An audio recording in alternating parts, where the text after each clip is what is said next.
I'm sorry, I can't take myself serious. We're at the library and there are people watching me record right now. I got it. I think I got it. And I just I'm such a crybaby.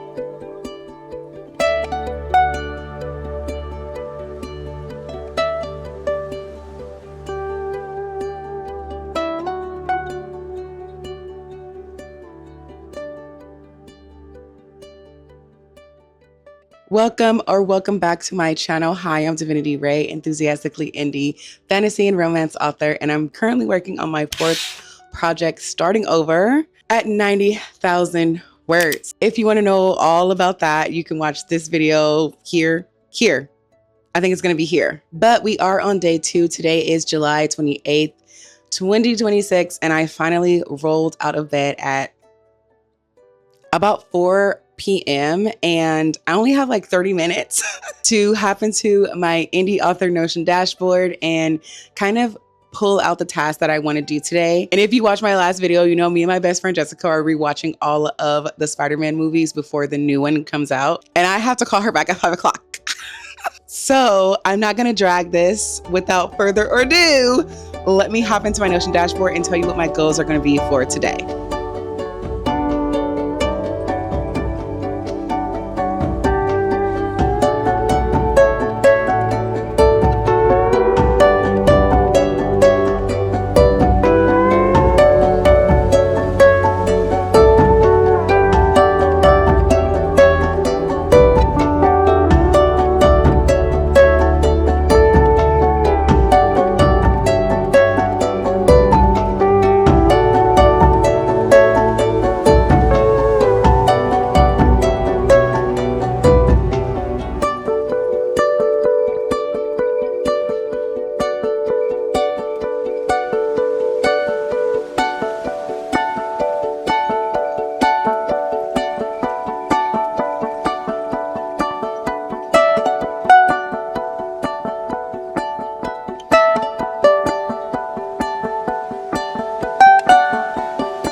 Okay, given that I'm taking it a little bit easy today, because when I tell you these cramps are trying to end my life, they're trying to end me. I did take some Tylenol, so I'm feeling a little bit better, but today is I have a high threshold for pain day, and people think because I do my makeup that I'm feeling okay. And can I just pause and say something about chronic illness, just really quick? People with chronic illness do not all look the same. And I think that when you are a femme presenting person or a woman, you are expected to express your pain and suffering in a certain type of way.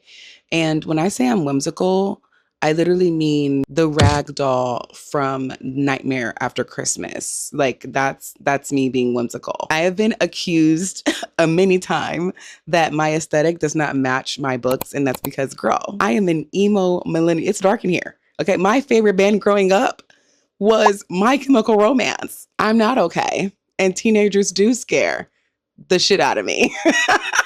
Am I allowed to say shit on YouTube? Anyway, I'm so glad I have this like beanie bag thing, because when I am having high pain day and lots of swelling, like I have on my compression socks, but my ankles are still swelling a lot. On days like that, I'm glad I have like a cushy chair to sit in instead of my kind of more sturdy, structured desk chair.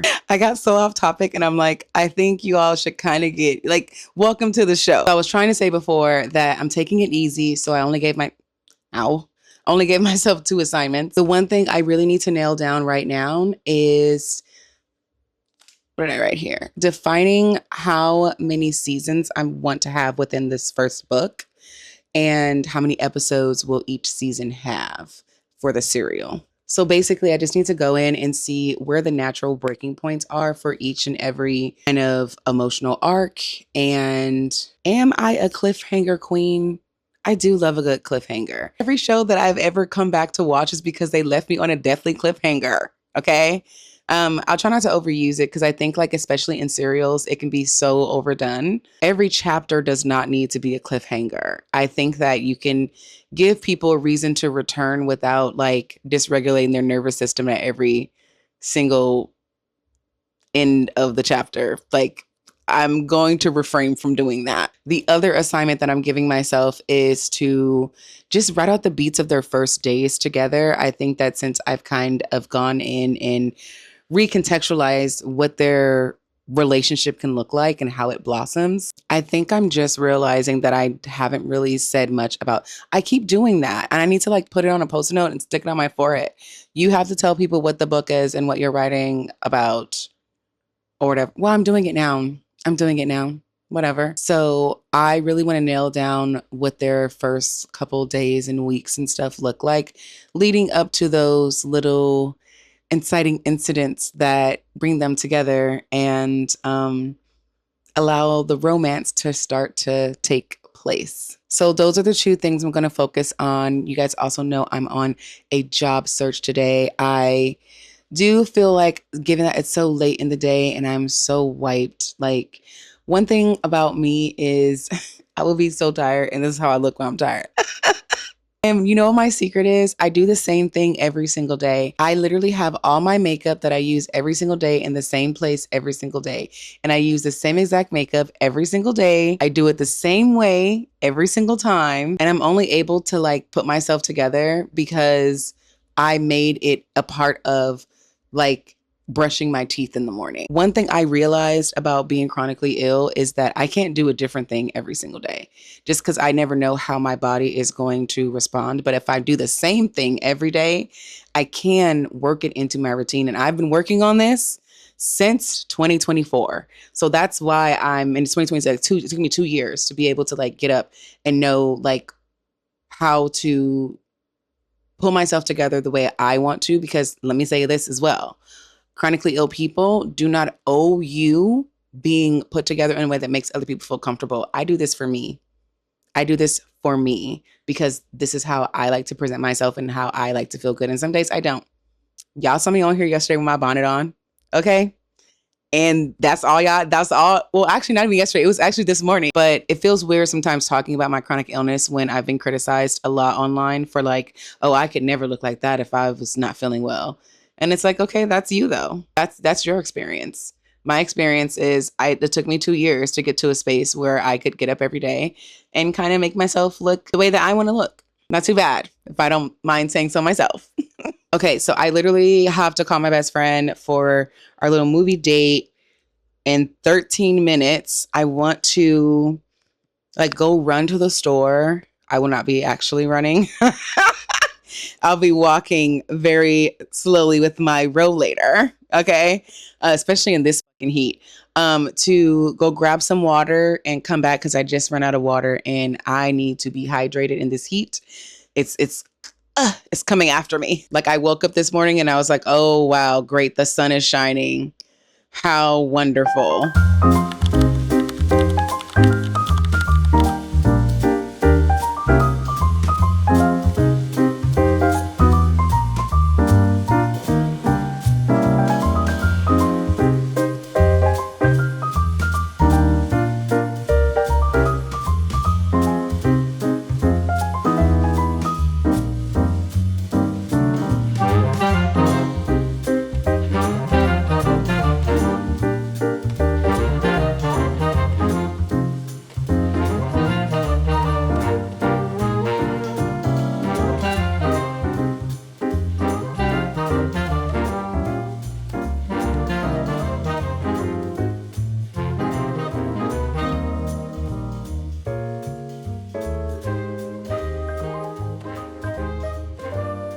I was yapping and yapping and yapping and yapping, and I was not recording.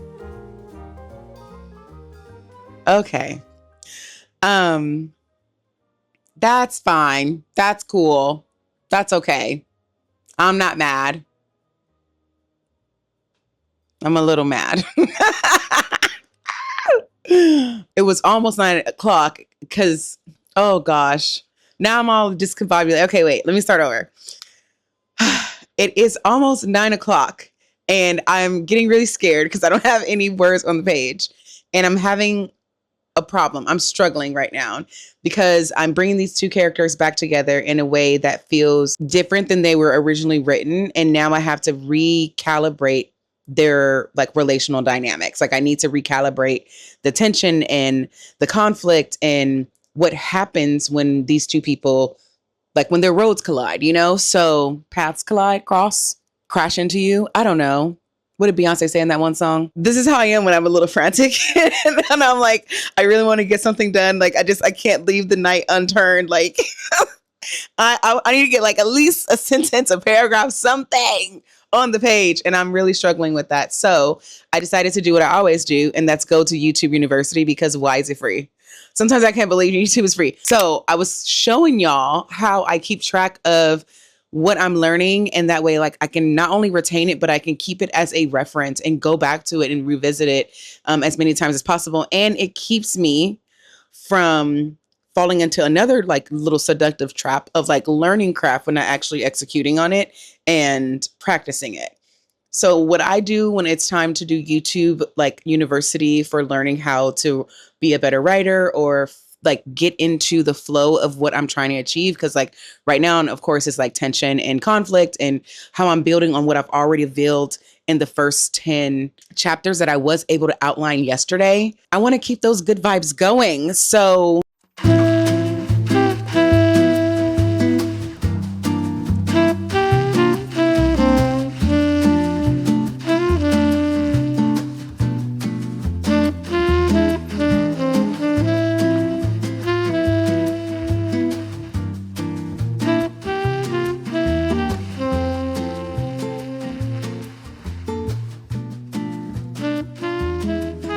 I'm finished. It's 9:52, so I finished ahead of time. All the videos were pretty informative. The one that really stuck out to me was 8 romantic tension mistakes to avoid. That one was she ate, I fear. And you know, sometimes I say things that have become trendy. I fear, she ate. Let's remember that I'm Black and queer, and it's AAVE. Okay. Thank you very much. Now that we've cleared the room, because I never want to hear it in my comment section. Okay. I don't. Maybe I'm just traumatized because I've been on Instagram and TikTok and Threads for too long. So I'm just like preemptively assuming, and I shouldn't do that, but just in case. I'm sorry. I would say I don't know why I'm like this, but I do. I know exactly why I'm like this. Number one, I'm a little bit sleepy and I'm fighting it. And I'm going to fill up my water bottle. Did I say that right? I'm going to fill up my water bottle, hydrate, and then I'm going to see how many words I can get on the page. I think the thing that helped me the most about her video in particular is when she talked about vulnerability being present. It is what people are risking in real time. And I felt kind of proud too, because a lot of the things that she was saying in this video, I 100% agree. And I already think that way when it comes to story. Sometimes you just need to go and just kind of like double check and make sure that like you are on the right track. And I'm just so grateful to people who like make videos like this for writers, because it really is just like a helping hand when you need one and you're kind of in your head and you need that like mirrored back to you or to discover something new, because that presence, I feel like it's something that I've been underutilizing. Like what is being risked in the present and how can I build on that?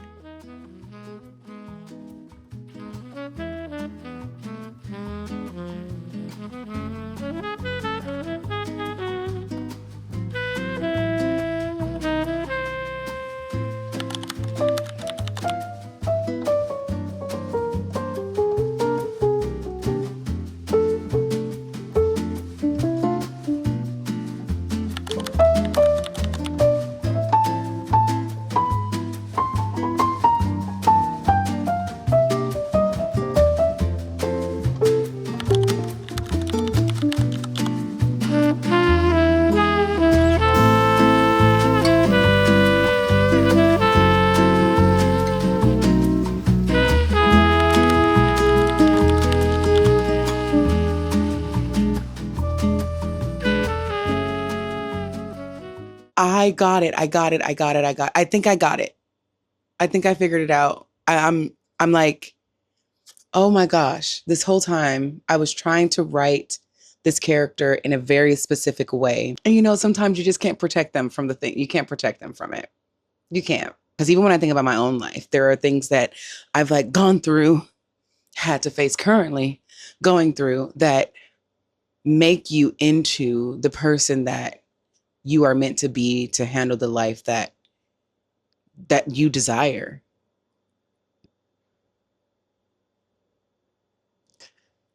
I kind of feel bad because, man, but I love a breakthrough like this. It's 10:00. Did I already say what time it was? All right, so it's like 10:12. I know the direction now. Unfortunately, that does mean I'm going to have to make some changes to what I've already outlined in these first 10 chapters. Well, 11 now, because I did do one more. So I have 11, but I'm going to have to go and kind of change some of the emotional beats within the first couple of chapters because I understand it now.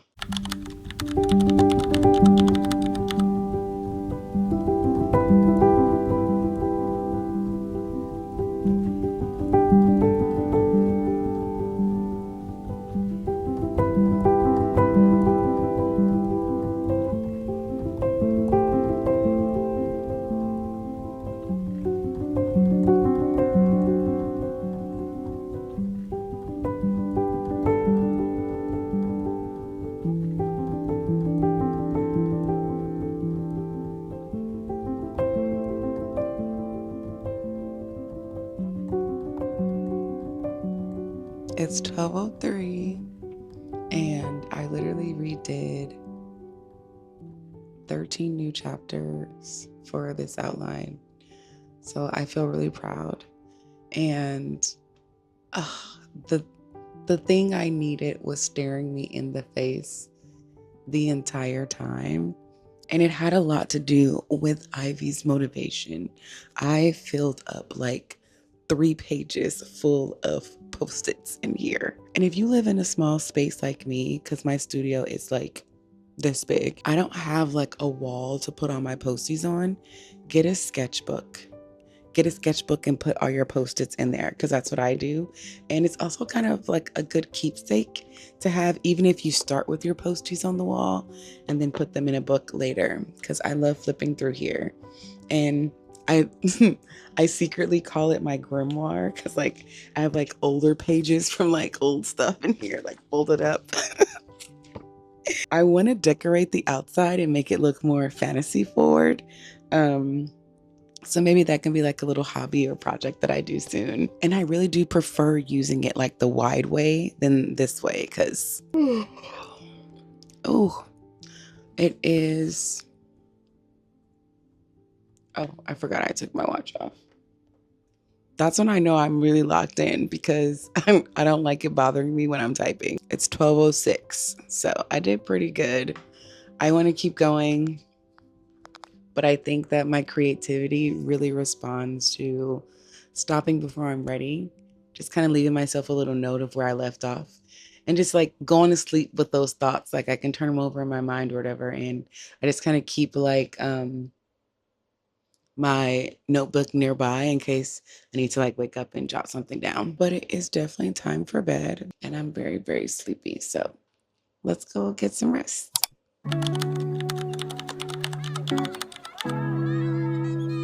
Today we're at the library. I'm sorry, I can't take myself serious. We're at the library and there are people watching me record right now. You would come to find that this is one of my favorite places on earth. My ideas for goals today is very modest. I'm just going to pick up where I left off last night. I feel like I really hit a stride and I was in the flow of things. And it feels like now that I've made that like critical change about Ivy's motivations, everything else is just clicking into place and I am in writer heaven right now. So I'm going to go inside and see if they have any conference room available. And if they do, I am going to spend 2 hours doing some writing stuff and then get into some like life admin stuff and maybe browse some books and see if I can pick up some inspiration while I'm at the most amazing data center in the world.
So they didn't have any conference rooms available.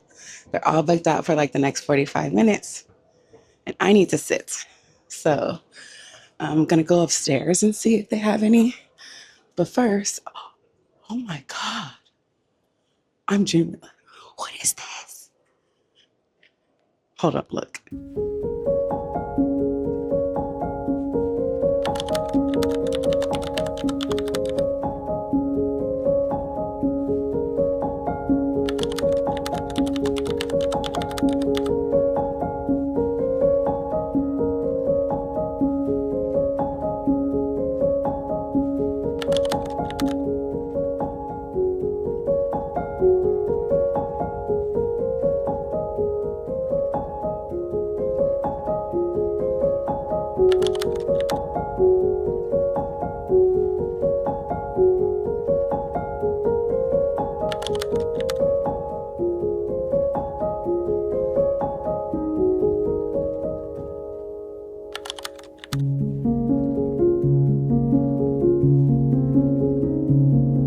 Okay, so they didn't have any rooms available there either. So I'm just gonna go find a table there. That's better. It's busy here today. And like, honestly, do I want to sit down and are my feet killing me and am I in pain? Yes. However, I am happy to see so many people at the library. I love it because that means that they can never close. If we keep coming, they can never close. Let this be your sign to go visit your local library and see if you can get a conference room before everybody else.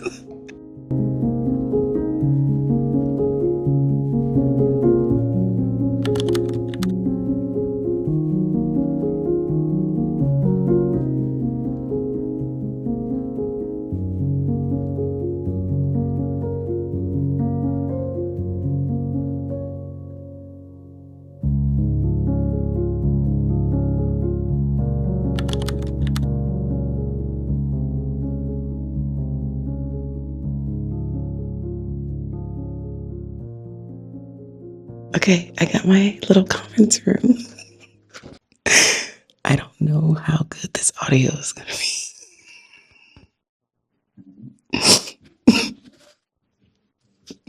I'm so silly. I can't take myself serious. The other thing is, I don't know how good this audio is going to be because I really kind of don't know how to whisper.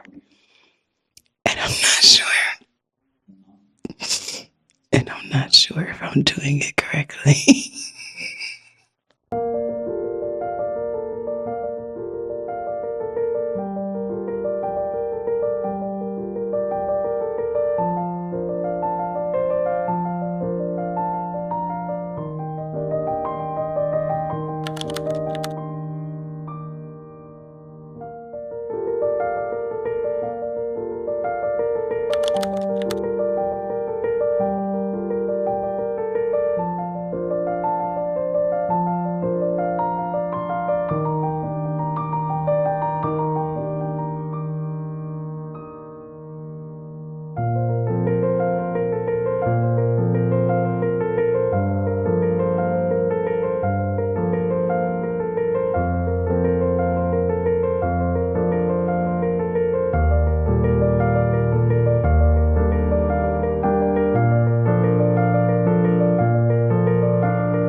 Okay, it's about 3:20 now, and I just wrapped up this session. It wasn't like a get words on the page session. It was more of, like I said, really identifying what my external conflict is and how that's playing against that like internal conflict. I'm literally just going through my manuscript and I feel like I'm just like yanking on a chain and seeing where the wink links are, right? So I can go in and just like solder them and make them stronger. I have no idea why I'm this silly today. I'm a silly little goofy little goose. Okay, anyway, I got a lot done. I highly, highly, highly recommend the emotional thesauruses. I got them when they were on sale, I believe 2 years ago, but I literally shared an entire video talking about the books that jump started me as an indie author, becoming a more confident writer, especially as someone who's not traditionally trained. Okay. I'm literally just a girl who's read a lot of books and has like all these stories in my head, and I'm just trying to get them all onto the paper. So having tools like this is just so helpful because I'm able to go in and like use the little charts that they have in the appendix. And like I said, like it's one thing to like intuitively know story logic just because you're someone who's read a lot of books, but it's an entirely other thing to really try to hone your craft and like teach yourself from the standpoint of like, I want to know why this works. I want to be able to intentionally wield these concepts, things, and tropes and all of the stuff. I feel like I've reached a really good place. I do have to run an errand before going home. This is my living nightmare.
We did it. I cannot believe it's only one more sleep until I am watching the new Spider-Man movie. I'm going to go see it tomorrow. I'm so excited.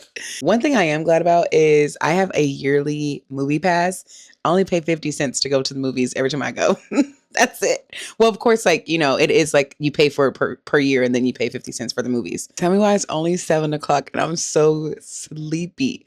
I know why I'm wiped out. Grocery shopping literally takes all of my spoons. Even if I'm just going to go pick up something real quick, just having to walk around a grocery store is just so it takes everything for me. One of the conveniences I definitely miss from not having a job anymore is being able to get my groceries delivered to me because I don't have a car. So I can't take my rollator to the grocery stores unless I want to pay $30 per trip back and forth going with Uber. So not only am I buying groceries, but I have to pay $60 just to get to the grocery store and to get back. So instead, I just say, you know what? I just know every time I go to the grocery store, I'm going to be in pain and it's going to be tough and I'm going to be tired. And I just have to do it. So that's just what I have to do. And now I'm so tired and I want to go to sleep. But I did take a nice little break. So I did challenge myself to one discovery chapter just to see how all of this new information and everything that I've learned over the last 24 hours, I guess. It hasn't been 24 hours. Just everything I've learned recently, just putting all that to work and just seeing how these two characters are going to interact now that their writer is a little bit more savvy. I'm stalling. I think I'm nervous. Let's see how many words I can get on the page within the next hour, and then I'll check back in.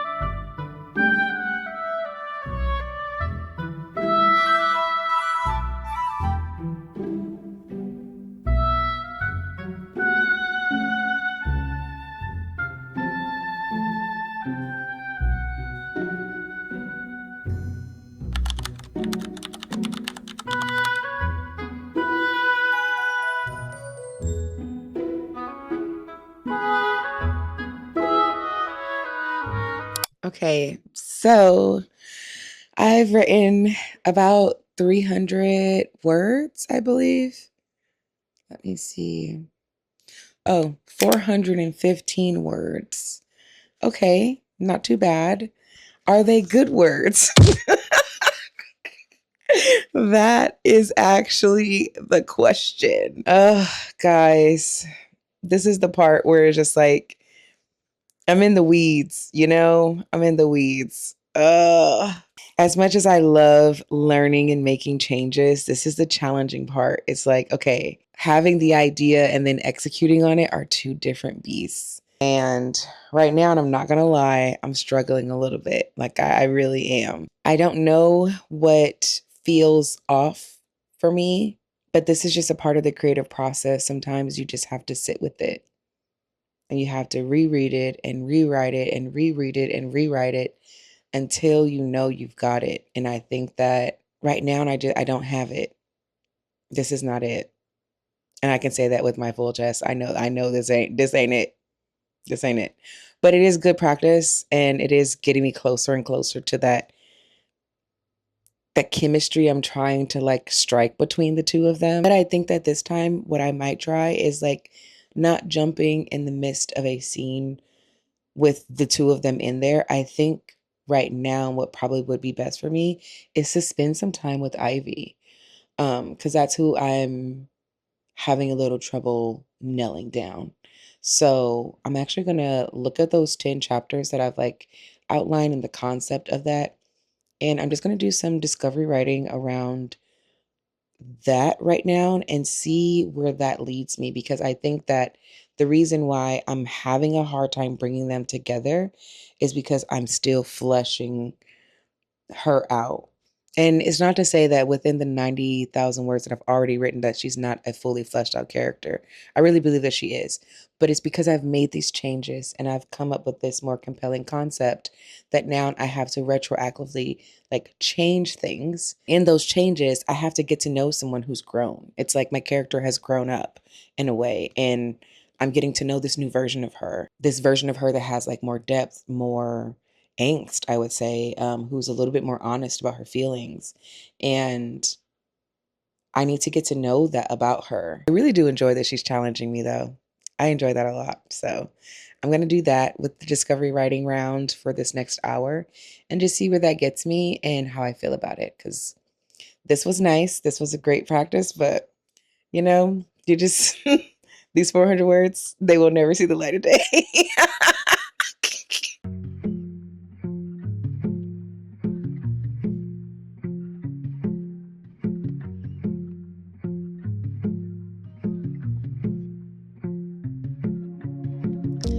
I am not supposed to be on my phone. I'm not. But I don't know. I had deja vu weirdly and was like, whoa, I know what's about to happen in this moment. And I just like grabbed my phone for some reason, maybe just out of like reflex. I have no idea. And I happened to like check my notifications and I had some notifications on Substack. I posted my first vlog, my first writing vlog, and then I sent out a newsletter through my Substack to everyone, like sharing that I was reviving this like dead debut and that I'm starting over. And if I'm being honest, I was honestly expecting like no response. I didn't think anyone would like it. I didn't think anyone would comment. I didn't think anyone would do anything. I just thought like, I'm just going to put it out there into the void. And I had already done the work within myself to know that I'm doing this for me. Like this is for me. This is for all of the years that I gave to like survival instead of having my creativity and doing stuff that I wanted to do, even though my life just wasn't together, and it's not to say like not taking care of my responsibilities, but I mean that in the sense of like when I have responsibilities, I've been the kind of person who's like told myself like you can't do anything fun and you can't have any like creative outlet. Like you have to only focus on survival and that's it, because if you don't do that, then you're an irresponsible person. And I know that's the eldest daughter wound. I know that's what it is. So doing this really means a lot to me, not just because, I'm trying to reach readers and becoming better at my craft, but it's also I'm healing a part of myself that I've never really allowed to exist and coexist while I'm trying to still like find a job and find stability. Like I've never allowed myself to do this. This is my first time, and I meant that. Like I think I said this too in my last video, and I was like, this is the first time in my eldest daughter's life that I'm like allowing myself to hold both of these things at once. And it's scary as hell. It's like every moment I'm doing this, I have to tell myself, you're not wasting time. You are literally just living your life, and you're allowed to live the life that you have, even if it's not all the way together. Like I think that we are living at a very precarious time in the world where, if you're someone who has it all together, that's amazing, but that's just like, it's not everybody's story, like things are hard right now. I guess I'm just popping on to express that the comments of like congratulating me for trying again or for not giving up on my story. And I think I had one comment say like the story was never dead in their heart and they can't wait to have it revealed to them. And I don't think people understand how much like these things mean. It means like a lot. And I just want to like document this because it's my first day putting myself out there in that way, and to be met with readers who actually want to take this journey with me. It means a lot because I'm working very hard, and I just really think that this story and these characters, I can't wait for readers to meet them. And I don't think that I'm writing a Pulitzer level I don't think I'm writing like a Pulitzer level story, but I'm writing one that's really honest to my heart and with characters that I deeply care about. And yeah, that was just really touching. And I just like, I'm such a crybaby. Okay, so it's about 10 p.m. I got 717 words in. So total, I've written a little bit over 1,000 words in the last 2 hours. Not bad, not bad. I'm feeling really good about how today ended. I was a little bit nervous going into the discovery writing session because I just was like, man, this is like way harder than I thought it was going to be. But ending up in a space where I just realized that I have to lean into my strengths. And I think that sometimes when you go and you learn things and you get advice or you read other authors' works, you try to like see if that would work for you. And sometimes it just doesn't. And I do think that I am a linear storyteller. Like I just don't really jump from like one scene to the next scene. Like I need to know what has happened because I'm a person who builds off of tension and consequences of actions. And I know that people can do that in a non-linear way. I have not developed that skill yet, or that's just not how my brain works. Like I need to know what's happened in the beginning so I can follow that thread all the way through. Because I think I know all too well how like a single line or a single detail or something like that can play such a huge part in something that happens later. And something that really stood out to me when I went to go see The Odyssey. Spoilers if you haven't read the book or watched the movie, or whatever. It's like 100-year spoiler alert. I don't know why that was funny. The detail of like Odysseus and the bow and stringing the bow and like how that comes back around, or how like you get this kind of one line about the men from the sea and like you don't know that that's Odysseus and his men, trying to get back home or whatever. So I need to know who my men in the sea are. I need to know what my bow is before I go and like build all these things, because like I don't know. I need things to be interconnected and for them to make sense, for the story to make sense to me first, so that I can write it in a coherent way. So yeah, this feels really good. I'm really happy with these 700 words that I've written. It feels so much stronger and more compelling than the previous open that I had for my manuscript. So this is like, I'm in love with it. I know for a fact I made the right decision. The way this is just like flowed, and I don't know. I'm excited. So I think I'm going to end this vlog here, and in the next one I'll be taking you with me to start really drafting those like 10 chapters that I have already outlined, and then I'll just kind of take it from there. Oh, and if you enjoyed this video, please like, subscribe, comment, and I hope whatever you are and whatever you're doing, that you don't give up on your projects and you keep talking about them and you keep reviving them and you keep finding ways to bring them to life. I'm gonna go get some sleep. Have a good night, have a good morning, have a good afternoon. I will see you in the next one.